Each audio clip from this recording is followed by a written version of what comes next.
ಪ್ರೀತಿಯ ವೀಕ್ಷಕರೇ ನಮಸ್ತೆ. ನಾನು ಸ್ವಾಮಿ. ಶಿಕಾರಿಪುರ ಅಂದರೆ ಮಾಜಿ ಮುಖ್ಯಮಂತ್ರಿಗಳಾದ ಯಡಿಯೂರಪ್ಪನವರ ಊರು. ಯಡಿಯೂರಪ್ಪನವರ ಊರು ಅಂದರೆ ಹೇಗಿದೆ ಅಂದರೆ, ಅವರು ಕಾಲದಲ್ಲಿ ಸಿ ಎಮ್ ಆದಂಥ ಸಮಯದಲ್ಲಿ ಹಲವಾರು ಅಭಿವೃದ್ಧಿಗಳನ್ನ ಮಾಡಿದರು. ಆ ಹೆಸರು ಹಂಗೆ ಉಳಿಬೇಕು ಅಂತ ಎಲ್ಲರ ಅಭಿಲಾಷೆ. ಆದರೆ ಅಂಜನಾಪುರ ಡ್ಯಾಮನ್ನು ಒಳ್ಳೆ ಉತ್ತಮ ಗುಣಮಟ್ಟಕ್ಕೆ ತಗೊಂಡೋದ್ರು.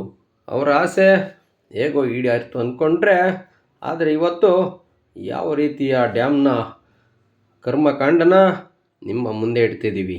ಅಲ್ಲಿ ಅಕ್ಕಪಕ್ಕ ಇರೋವಂಥ ಡ್ಯಾಮ್ ನೋಡಿದ್ರೆ ಅಲ್ಲಿ ಬಾತ್ರೂಮು, ಅಲ್ಲಿ ಆಟ ಆಡೋ ಮಕ್ಕಳು ಆಟದ ಮೈದಾನ ಎಲ್ಲ ಗಬ್ಬೆದ್ದು ನಾರ್ತಿದೆ. ಇಲ್ಲಿ ಬರೋವಂಥ ಜನ ಕ್ಯಾಕ್ರಿಸಿ ಉಕ್ಕೊಂಡು ಹೋಗ್ತಿದ್ದಾರೆ.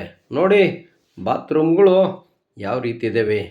ಇನ್ನು ಇಲ್ಲಿನ ಜಾಗ ನೋಡಿದ್ರೆ ಮನಸ್ಸಿಗೆ ನೋವಾಗ್ತದೆ. ಯಡಿಯೂರಪ್ಪನವರು ಈ ರೀತಿ ಇರಲಿ ಅಂತ ಮಾಡಿದ್ರಾ? ಇಲ್ಲ, ಇದು ಚೆನ್ನಾಗಿರಲಿ, ಇನ್ನು ಅಭಿವೃದ್ಧಿ ಇರಲಿ ಅಂಥೇಳಿ ಅವರು ಒಂದು ಈ ಡ್ಯಾಮ್ನ ಅಭಿವೃದ್ಧಿ ಪಡಿಸಿದರು.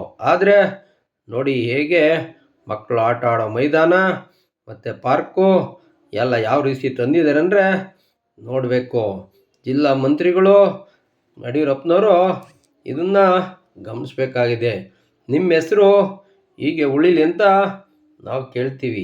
ದಯಮಾಡಿ ಇಲ್ಲಿ ನವ ವ್ಯವಸ್ಥೆಯನ್ನು ಸರಿಪಡಿಸ್ಬೇಕಂತ ನಮ್ಮ ಮಾಧ್ಯಮದ ಮುಖಾಂತರ ಕೇಳ್ತಾ ಇದ್ದೀವಿ. ಇಲ್ಲ ಅಂದರೆ ಮಾನ್ಯ ಯಡಿಯೂರಪ್ಪನವರ ಹೆಸರಿಗೆ ಕಳಂಕ ತಂದಂಗೆ ಆಗ್ತದೆ. ದಯಮಾಡಿ ಜಿಲ್ಲಾ ಮಂತ್ರಿಗಳು ಇತ್ತ ಗಮನ ಹರಿಸ್ಬೇಕಾಗಿ ಕೇಳ್ಕೊತಿದ್ದೀವಿ.